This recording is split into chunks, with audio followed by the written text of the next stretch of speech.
नमस्कार, आप देख रहे हैं लोक बात। आज देश का सबसे बड़ा मुद्दा है किसान आंदोलन। देश का अन्नदाता सड़कों पर उतर आया है और इस कड़ाके की ठंड में वो विरोध प्रदर्शन कर रहा है खुले आसमान के नीचे। वजह क्या है कि सरकार ने 3 नए कृषि कानून लाए जो कि किसानों को लगता है कि वे उनके लिए अहितकर हैं। वे छोटे और मध्यम वर्गीय किसानों को तबाह कर देंगे। इस वजह से देश भर के विभिन्न भागों में, विभिन्न हिस्सों में पिछले कई दिनों से विरोध प्रदर्शन हो रहे हैं और इसका केंद्र है देश की राजधानी दिल्ली।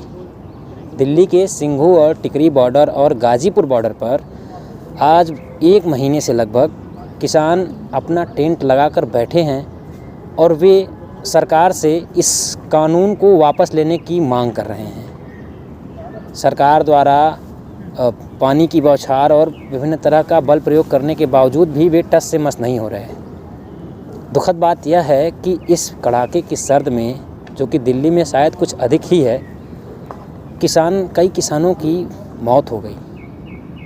कुछ हार्ट अटैक की वजह से, कुछ सड़क दुर्घटना की चपेट में आने की वजह से।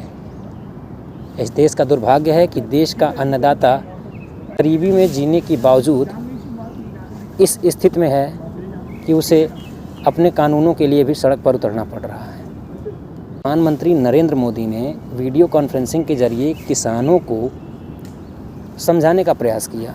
उनका कहना है कि किसानों को सिर्फ गुमराह किया जा रहा है और ये तीनों कानून किसी भी प्रकार से उनके खिलाफ नहीं हैं, इससे बल्कि उनका विकास और उनका लाभ ही है। और इस वजह से सरकार भी इन कानूनों को वापस लेने के लिए बिल्कुल भी अपनी मंशा जाहिर नहीं कर रही। इस बीच पिछले 8 दिनों में केंद्र की तरफ से 3 चिट्ठियां किसानों को वार्तालाप के लिए, न्योता के लिए निमंत्रण भेजी गई, जिसे एक 17 और एक 20 तारीख को और तीसरी चिट्ठी 24 नवंबर को केंद्रीय कृषि मंत्री ने भेजी। पिछली 2 चिट्ठियां किसानों ने खारिज कर दी थीं। उन्होंने निमंत्रण को अस्वीकार कर दिया था और उन्होंने कहा कि हम सरकार से कोई बातचीत नहीं करेंगे जब तक सरकार हमारी मांगों को नहीं मानेगी। आज 26 दिसंबर को किसानों के विभिन्न संगठनों की एक बैठक बुलाई गई थी। संयुक्त किसान मोर्चा की इस बैठक का मुख्य उद्देश्य यही था कि सरकार से बातचीत की जाए या नहीं। प्रधानमंत्री नरेंद्र मोदी ने 25 दिसंबर को क्रिसमस के मौके पर देश के विभिन्न भागों के कई किसानों से वीडियो कॉन्फ्रेंसिंग के जरिए बातचीत की। इसमें उन्होंने देश भर के 9,000 से अधिक किसानों को 18,000 करोड़ से अधिक की किसान सम्मान निधि आवंटित की। इसके पश्चात उन्होंने विपक्ष पर आरोप लगाते हुए कहा कि विपक्ष किसानों को गुमराह कर रही है। ये कानून बिल्कुल भी किसी भी तरह से उनके खिलाफ नहीं हैं। उन्होंने बंगाल की ममता बनर्जी सरकार पर भी निशाना साधते हुए कहा कि ममता बनर्जी की सरकार ने केंद्र की योजनाओं से वहाँ के किसानों को, पश्चिम बंगाल के किसानों को वंचित रखा। इसके बाद आज संयुक्त किसान मोर्चा की बैठक बुलाई गई, जिसमें देश भर के विभिन्न 40 से अधिक किसान संगठनों ने हिस्सा लिया। इस बैठक का नतीजा यह रहा कि किसान संगठनों ने यह फैसला किया है, उन्होंने सरकार को 29 दिसंबर को बैठक बुलाने के लिए अपनी हामी भरी है। अब देखना यह लाजमी होगा कि 29 दिसंबर को सरकार और किसानों के बीच इस बैठक का क्या नतीजा निकलता है। क्या किसान सरकार द्वारा दी जाने वाली दलीलों और उनके द्वारा लागू किए जाने वाले फैसले का समर्थन करते हैं? क्या सरकार किसानों को मनाने में सफल रहती है, या फिर ये टकराव, सरकार और किसानों के बीच का यह टकराव निरंतर बढ़ता रहेगा या ऐसे ही मौजूद रहेगा? इस बीच कुछ जगहों से किसान आंदोलन के उग्र होने की भी खबरें आईं। छत्तीसगढ़ से और उत्तराखंड से विशेष रूप से ऐसी खबरें आईं जिसमें कि किसानों ने पुलिस बैरिकेड तोड़ दिए, ज़बरदस्ती सीमा में घुसने का प्रयास किया। खैर, जो भी बात हो, चाहे ये कानून किसानों के लाभ में हों या उनके खिलाफ हों, मगर यह देश का दुर्भाग्य है कि इस देश का किसान जो अन्नदाता लोगों को 2 वक्त की रोटी उपलब्ध कराता है, उनके लिए ठंड, गर्मी, बरसात सब झेलकर खेतों में इस देश की लोगों की भोजन उपलब्ध कराता है, वह किसान आज इस कड़ाके की ठंड में सड़कों के नीचे रहने के लिए मजबूर हो गया है अपनी मांगों को लेकर।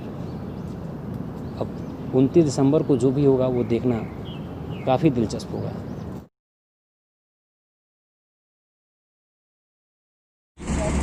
आज किसान आंदोलन का 30वां दिन है और हम मौजूद हैं निरंकारी ग्राउंड पर, वही ग्राउंड जहां पर किसान हरियाणा के, पंजाब और आदि राज्यों से आकर कई दिनों से टेंट लगाकर इकट्ठे हैं। आप देख सकते हैं जगह जगह पर किसान अपने ट्रैक्टर, टाली और विभिन्न गाड़ियों के साथ आए हुए हैं और वो टेंट लगाकर विभिन्न जगहों पर इकट्ठे हैं और विरोध प्रदर्शन कर रहे हैं। जगह जगह पर यहाँ पुलिस बल काफ़ी मात्रा में, केंद्रीय बल और पुलिस बल तैनात है। और देखिए छोटा सा गुरुद्वारा भी उन्होंने बना रखा है यहाँ पर। यहाँ पुलिस किसी को अंदर जाने की इजाज़त नहीं है, जो भी जाता है उसका नाम पता बाकायदे वो रजिस्टर में लिख रही हैं और तभी किसी को जाने दे रही हैं। और इसके साथ ही देखिए पुलिस जगह जगह पर कितनी भारी मात्रा में तैनात है, इस छोर से लेकर उस छोर तक हर जगह छोटी छोटी टुकड़ियाँ तैनात हैं। कुल मिलाकर यह निरंकारी ग्राउंड एक छावनी के रूप में तब्दील हो गया है। हालांकि किसानों की संख्या आज यहाँ थोड़ी कम दिख रही है, मगर फिर भी उम्मीद है कि अभी ये पूरा ग्राउंड भरा जाएगा। आज का दिन विशेष इसलिए भी है क्योंकि आज 30वें दिन प्रधानमंत्री मोदी ने वीडियो कॉन्फ्रेंसिंग के जरिए देश भर के विभिन्न राज्यों के किसानों से वार्तालाप किया और साथ ही किसान सम्मान निधि की अगली किस्त उन्होंने करीब 9 करोड़ किसानों को 18,000 करोड़ से अधिक रुपए एक बटन दबाकर आवंटित किए। यह रकम उनके लिए काफ़ी महत्वपूर्ण थी किसानों के लिए, क्योंकि इस समय विभिन्न कृषि कार्यों के लिए उन्हें इसकी ज़रूरत महसूस और आवश्यकता पड़ती है। इसके साथ ही प्रधानमंत्री मोदी ने अपने आज की वीडियो कॉन्फ्रेंसिंग में विपक्ष पर निशाना साधते हुए कहा कि कुछ नेता ऐसे हैं जो अपने राजनीतिक लाभ के लिए किसानों के विरोध के नाम पर राजनीतिक विचारधारा को बढ़ाने का प्रयास कर रहे हैं। उन्होंने कहा कि किसानों को सिर्फ गुमराह किया जा रहा है। साथ ही आज उनके तेवर विपक्षी नेता और बंगाल की मुख्यमंत्री ममता बनर्जी के ऊपर काफ़ी तीखे रहे। उन्होंने तीखा प्रहार करते हुए कहा कि ममता बनर्जी की सरकार ने बंगाल के किसानों को केंद्र की योजनाओं से लाभ लेने से वंचित कर रखा है। काफ़ी गंभीर सवाल खड़े किए उन्होंने कहा कि ममता बनर्जी की विचारधारा जो पिछले 20 सालों से सत्ता में है, उसने बंगाल के किसानों की स्थिति दयनीय बद से बदतर कर दी है।